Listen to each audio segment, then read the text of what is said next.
तुम्हाला माहिती आहे का? एक असा योद्धा होता जो ब्राह्मण असूनही पृथ्वीवरचा सर्वात पराक्रमी क्षत्रिय ठरला. तो म्हणजे भगवान परशुराम, धर्मासाठी 21 वेळा युद्ध करणारा योद्धा. आज आपण जाणून घेणार आहोत परशुराम जयंतीचे महत्त्व, कथा आणि पूजाविधी.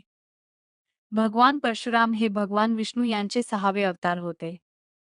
त्यांचा जन्म महान ऋषी जमदग्नी आणि माता रेणुका यांच्या घरी झाला.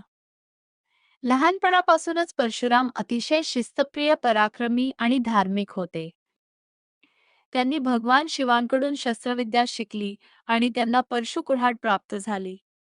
एकदा सहस्रार्जुन नावाच्या एका अत्याचारी राजाने ऋषी जमदग्नींचा अपमान केला आणि त्यांची हत्या केली. हे पाहून भगवान परशुराम संतापले. त्यांनी अन्याय करणाऱ्या क्षत्रियांविरुद्ध युद्ध छेडले. असे म्हणतात की त्यांनी पृथ्वीवरून 21 वेळा अधर्म करणाऱ्या क्षत्रियांचा नाश केला. परंतु त्यांच्या या कृतीमागे सूड नव्हता, तर धर्माची स्थापना आणि अन्यायाचा नाश हा उद्देश होता. एकदा सहस्त्रार्जुन नावाच्या एका अत्याचारी राजाने ऋषी जमदग्नींचा अपमान केला आणि त्यांची हत्या केली. हे पाहून भगवान परशुराम संतापले. त्यांनी अन्याय करणाऱ्या क्षत्रियांविरुद्ध युद्ध छेडले.